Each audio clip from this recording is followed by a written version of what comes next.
ಈ ವಾಲ್ಮೀಕಿ ಅಭಿವೃದ್ಧಿ ನಿಗಮದ ಹಗರಣದಲ್ಲಿ ಬಗೆದಷ್ಟು ಕರಾಳ ಸತ್ಯ ಹೊರ ಬರ್ತಾನೆ ಇದೆ. ಎಷ್ಟು ಜನ ಆರೋಪಿಗಳು ಹಾಗಾದ್ರೆ ಅಂಡರ್ ಆಗಿದ್ದಾರೆ, ಎಷ್ಟು ಜನನ್ನ ವಶಕ್ಕೆ ಪಡೆದಿದ್ದಾರೆ, ಎಷ್ಟು ಜನ ಆರೋಪಿಗಳಿದ್ದಾರೆ, ಇದರ ಲೀಸ್ಟ್ ಏನೇನಿದೆ, ಚಂದ್ರಶೇಖರನ್ ಬರೆದಿರ್ತಕ್ಕಂಥ ಲೆಟರ್ನಲ್ಲಿ ಏನೇನಿತ್ತು, ಇದೆಲ್ಲದರ ಕಂಪ್ಲೀಟ್ ರಿಪೋರ್ಟ್ ಇಲ್ಲಿದೆ.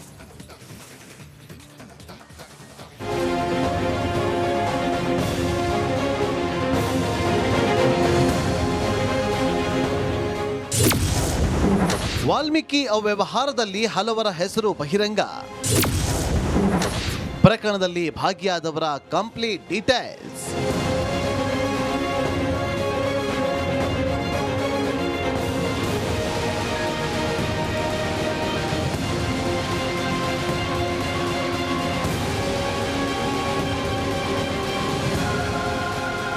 ವಾಲ್ಮೀಕಿ ನಿಗಮದ ಅವ್ಯವಹಾರ ಪ್ರಕರಣದಲ್ಲಿ ಭಾಗಿಯಾದವರ ಹೆಸರು ಒಂದೊಂದಾಗಿಯೇ ಹೊರಬರ್ತಾ ಇದೆ. ಸದ್ಯ ಪ್ರಕರಣದಲ್ಲಿ ಭಾಗಿಯಾದವರು ಯಾರ್ಯಾರು ಅನ್ನುವ ಸಂಪೂರ್ಣ ಮಾಹಿತಿ ರಿಪಬ್ಲಿಕ್ ಕನ್ನಡಕ್ಕೆ ಲಭ್ಯವಾಗಿದೆ. A1 ರಿಂದ A5 ರವರೆಗೆ ಆರೋಪಿಗಳ ವಿಚಾರಣೆ. A1 ಶ್ರೀಮತಿ ಮನಮೇಕಲೈ, MD ಮತ್ತು CEO, Union Bank of India. A2 Nitesh Ranjan, ನಿರ್ದೇಶಕರು, Union Bank of India. A3 Ramasubramanyam, ನಿರ್ದೇಶಕರು, Union Bank of India. A4 Sanjay Rudra, ನಿರ್ದೇಶಕರು, Union Bank of India. A5 Pankaj Dwivedi, ನಿರ್ದೇಶಕರು, Union Bank of India. A6 Suchismita Rawal, chief manager, Union Bank of India. ಪ್ರಕರಣ ಸಂಬಂಧ ಈವರೆಗೆ ಆರೋಪಿ 1 ರಿಂದ ಆರೋಪಿ 5 ರವರೆಗಿನ ಆರೋಪಿಗಳನ್ನ SIT ನೋಟಿಸ್ ನೀಡಿ ವಿಚಾರಣೆ ನಡೆಸಿತ್ತು. ಆದರೆ A6 ಆರೋಪಿ ಸುಚಿಸ್ಮಿತಾ Rawal ತಲೆಮರೆಸಿಕೊಂಡಿದ್ದಾರೆ. A7 Padmanabh JG, MD, Valmiki ನಿಗಮ. A8 ಪರಶುರಾಮ್ ದುರ್ಗಣ್ಣನವರ್, ಲೆಕ್ಕಾಧೀಕ್ಷಕರು, ವಾಲ್ಮೀಕಿ ನಿಗಮ. A9 ಸತ್ಯನಾರಾಯಣ ಇಟಕಾರಿ, ತೆಲಂಗಾಣ ನಿವಾಸಿ. A10 ನೆಕ್ಕಂಟಿ ನಾಗರಾಜ್, P ನಾಗೇಂದ್ರ ಆಪ್ತ. A11 ನಾಗೇಶ್ವರ ರಾವ್, ಆಂಧ್ರ ಮೂಲದ ವ್ಯಕ್ತಿ. A12 ಚಂದ್ರಮೋಹನ್, ಹೈದರಾಬಾದ್ ಮೂಲದ ವ್ಯಕ್ತಿ. A13 ಸತ್ಯನಾರಾಯಣ ವರ್ಮಾ, ತೆಲಂಗಾಣ ನಿವಾಸಿ. A14 ಜಗದೀಶ್ GK, ಶಿವಮೊಗ್ಗ ನಿವಾಸಿ. A15 ತೇಜ, ಬೆಂಗಳೂರು ನಿವಾಸಿ. A16 ಪಿಟ್ಟಾಲ ಶ್ರೀನಿವಾಸ್, ತೆಲಂಗಾಣ ನಿವಾಸಿ. A17 ಸಾಯಿ ತೇಜ, ಹೈದರಾಬಾದ್ ನಿವಾಸಿ. ಸದ್ಯ A7 ರಿಂದ A17 ವರೆಗಿನ ಆರೋಪಿಗಳನ್ನ ಬಂಧನ ಮಾಡಲಾಗಿದ್ದು, ಈವರೆಗೆ 11 ಆರೋಪಿಗಳನ್ನ SIT ಅಧಿಕಾರಿಗಳು ಬಂಧಿಸಿದ್ದಾರೆ. Bureau report, republic Kannada.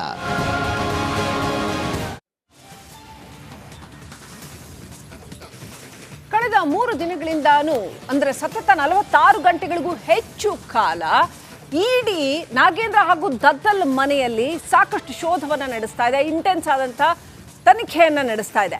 ಹೇಗ್ ನಡೀತು ಈ ಹಗರಣದಲ್ಲಿ, ಇನ್ನು ಏನೆಲ್ಲ ವಿಚಾರಗಳು ಬೆಳಕಿಗೆ ಬರ್ತಾ ಇದ್ದಾವೆ, ಅದೆಲ್ಲದರ ಡೀಟೇಲ್ ರಿಪೋರ್ಟ್ ಇಲ್ಲಿದೆ.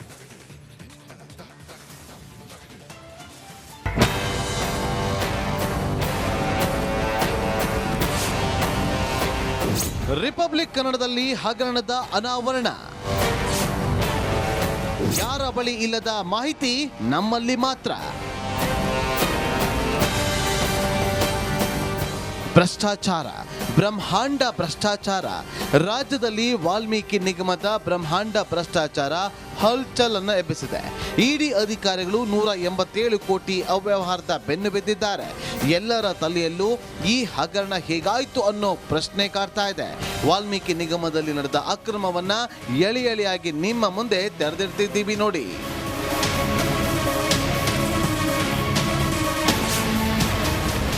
ವಾಲ್ಮೀಕಿ ಹಗರಣ ಹೇಗಾಯ್ತು? ಮಾಜಿ ಸಚಿವ ನಾಗೇಂದ್ರ ಆಪ್ತ ನೆಕ್ಕಂಟಿ ನಾಗರಾಜ್ ಇಲ್ಲದಿದ್ರೆ ಹಗರಣವೇ ನಡೀತಾ ಇರಲಿಲ್ಲ.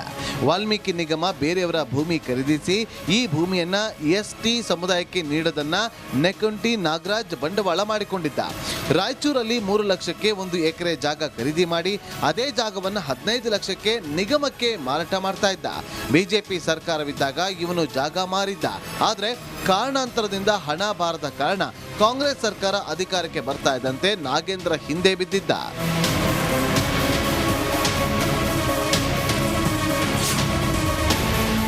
ವಾಲ್ಮೀಕಿ ಹಗರಣ ಹೇಗಾಯಿತು? ಜಾಗ ಮಾರಾಟದ ಹಣ ನೀಡಲು ನಿಗಮದ ಎಂಡಿ ಪದ್ಮನಾಭ್ಗೆ ಅಂದು ಸಚಿವರಾಗಿದ್ದ ನಾಗೇಂದ್ರ ಸೂಚನೆ ಕೊಟ್ಟಿದ್ರು. ಆದರೆ 4 ಕೋಟಿ ಹಣ ಬಿಡುಗಡೆಗೆ 40 ಲಕ್ಷ ಕಮಿಷನ್ ಕೇಳಿದ್ದ ನಾಗರಾಜ್ 25 ಲಕ್ಷ ಅಡ್ವಾನ್ಸ್ ಅನ್ನ ಪದ್ಮನಾಭ್ಗೆ ಜೇಬಿಗಿಳಿಸಿದ್ದ. ಆದರೆ ಇಲ್ಲೇ ಇರೋದು ನೋಡಿ ಟ್ವಿಸ್ಟ್. ಹಣ ಬಿಡುಗಡೆ ಆಗೋದು ಜಿಲ್ಲಾಧಿಕಾರಿಗಳ ಮೂಲಕ. ಕಡಿಮೆ ಬೆಲೆಯ ಭೂಮಿ ದುಬಾರಿಗೆ ಬೆಲೆಗೆ ಮಾರಾಟ ಮಾಡಿರೋದು ಜಿಲ್ಲಾಧಿಕಾರಿಗಳ ಗಮನಕ್ಕೆ ಬರ್ತಾ ಇದ್ದಂತೆ ಹಣ ಬಿಡುಗಡೆ ಬದಲು ತನಿಖೆಗೆ ಆದೇಶ ನೀಡಿದ್ರು. ಇನ್ನು ಡಿಸಿ ನೋಟಿಸ್ ಬೆನ್ನಲ್ಲೇ ಕೆರಳಿದ ನಾಗರಾಜ್ ಕೆರಳಿ ಕೆಂಡವಾಗಿದ್ದಾನೆ. ಅದ್ಯಾವಾಗ ಹಣ ಬಿಡುಗಡೆಗೆ ಡಿಸಿ ತಡೆ ನೀಡಿದ್ರು ಆಗ ಕೆರಳಿದ ನಾಗರಾಜ್ ಪದ್ಮನಾಭ್ಗೆ ತರಾಟೆಗೆ ತೆಗೆದುಕೊಂಡಿದ್ದಾನೆ. ಆಗ್ಲೇ ನೋಡಿ ಶುರುವಾಗಿದ್ದು ಅವ್ಯವಹಾರದ ಮಾತುಕತೆ. ವಾಲ್ಮೀಕಿ ಹಗರಣ ಹೇಗಾಯ್ತು? ತರಾಟೆಗೆ ತೆಗೆದುಕೊಳ್ತಾ ಇದ್ದಂತೆ ವಾಲ್ಮೀಕಿ ನಿಗಮದಲ್ಲಿ ಕೋಟ್ಯಾಂತರ ಹಣ ಇರುವ ಬಗ್ಗೆ ನಾಗರಾಜ್ಗೆ ಪದ್ಮನಾಭ ಮಾಹಿತಿ ನೀಡಿದ್ದಾನೆ. ಹಣದ ಅಗತ್ಯವಿರುವ ಕಂಪನಿ ಇದ್ರೆ ಹೇಳು, ಏಪ್ರಿಲ್ಗೂ ಮುನ್ನ ಹಣ ವಾಪಸ್ ಬರಬೇಕು ಅಂತ ತಿಳಿಸಿದ್ದಾನೆ. ಒಂದು ವೇಳೆ ವ್ಯವಹಾರ ನಿಗಮದಲ್ಲಿದ್ದ 187 ಕೋಟಿಯಲ್ಲಿ 5% ಅಂದ್ರೆ 9.35 ಕೋಟಿ ನಿನಗೆ ಕೊಡ್ತೀನಿ ಎಂದಿದ್ದಾನೆ. 9.35 ಕೋಟಿಯ ಆಸೆಗೆ ಬಿದ್ದಿದ್ದ ನಾಗರಾಜ್ ಯಾವುದಾದ್ರೂ ಕಂಪನಿಯನ್ನ ಹುಡುಕ್ತಾ ಇದ್ದ. ಆಗ ನೆಕುಂಟಿ ನಾಗರಾಜ್ ಕಣ್ಣಿಗೆ ಬಿದ್ದಿದ್ದ ನಾಗೇಶ್ವರ್ಗೆ ಯಾವುದಾದ್ರೂ ಕಂಪನಿ ಇದ್ರೆ ಹೇಳಿ ಅಂತ ತಿಳಿಸಿದ್ದ. ಬಳಿಕ ಆ ಬಗ್ಗೆ ತನ್ನ ಸಂಬಂಧಿ ಸತ್ಯನಾರಾಯಣ ರಾವ್ ಜೊತೆ ನಾಗೇಶ್ವರ್ ಚರ್ಚೆ ನಡೆಸಿದ್ದ. ಬಳಿಕ ನಾಗರಾಜ್, ಸತ್ಯನಾರಾಯಣ್, ನಾಗೇಶ್ವರ್ ಮೂವರು ಬೆಂಗಳೂರಲ್ಲಿ ಭೇಟಿಯಾಗಿದ್ದಾರೆ. ಹಣ ಎಗರಿಸಲು ಪ್ಲಾನ್ ಮಾಡಿದ್ದಾರೆ. ಬಳಿಕ 18 ಅಕೌಂಟ್ ತೆರೆದ ಸತ್ಯನಾರಾಯಣ್ 89 ಕೋಟಿ ಹಣವನ್ನ ಬೇರೆ ಅಕೌಂಟ್ಗಳಿಗೆ ವರ್ಗಾವಣೆ ಮಾಡಿದ್ದಾನೆ.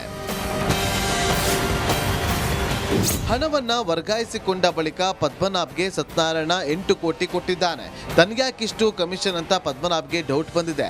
ಬ್ಯಾಂಕ್ನಲ್ಲಿ ನೋಡಿದಾಗ 89 ಕೋಟಿ ಖಾಲಿ ಆಗಿರೋದು ಗೊತ್ತಾಗಿದೆ. ಇದೇ ವಿಷಯವನ್ನ ಅಕೌಂಟೆಂಟ್ ಪರಶುರಾಮ್ ಜೊತೆ ಪದ್ಮನಾಭ್ ಚರ್ಚೆ ನಡೆಸಿದ್ದಾನೆ. ಎಂಡಿ ಸ್ಥಾನದ ಮೇಲೆ ಕಣ್ಣಿಟ್ಟಿದ್ದ ಮಹಿಳಾ ಅಧಿಕಾರಿಗೆ ಅಕ್ರಮದ ವಾಸನೆ ಬರೆದಿದ್ದು ಆಕೆಗೆ ಚಂದ್ರಶೇಖರ್ ಎಲ್ಲಾ ಮಾಹಿತಿ ಕೊಟ್ಟಿದ್ದಾನೆ. ಇದನ್ನೇ ಮುಂದಿಟ್ಟು ಪದ್ಮನಾಭ್ ವರ್ಗಾವಣೆಗೆ ಮಹಿಳಾ ಅಧಿಕಾರಿ ಸ್ಕೆಚ್ ಹಾಕಿದ್ದಾರೆ. ಎಲ್ಲಾ ವಿಷಯ ತಿಳಿದು ಕೆರಳಿದ ಎಂಡಿ ಪದ್ಮನಾಭ್ ಹಣ ವರ್ಗಾವಣೆ ಕೇಸ್ ನಿನ್ನ ಮೇಲೆ ಬರುತ್ತೆ ಅಂತ ಚಂದ್ರಶೇಖರ್ಗೆ ಹೆದರಿಸಿದ್ದಾನೆ. ಭಯ ಬಿದ್ದು ಚಂದ್ರಶೇಖರ್ ಆತ್ಮಹತ್ಯೆ ಮಾಡಿಕೊಂಡಿದ್ದಾನೆ ಎನ್ನಲಾಗಿದೆ.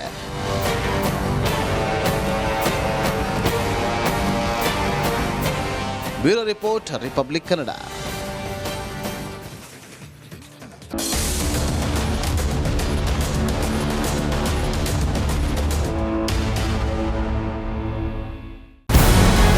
ನಮಸ್ಕಾರ, ಕರ್ನಾಟಕ ಪ್ರೈಮ್ ಟೈಮ್ಗೆ ಸ್ವಾಗತ.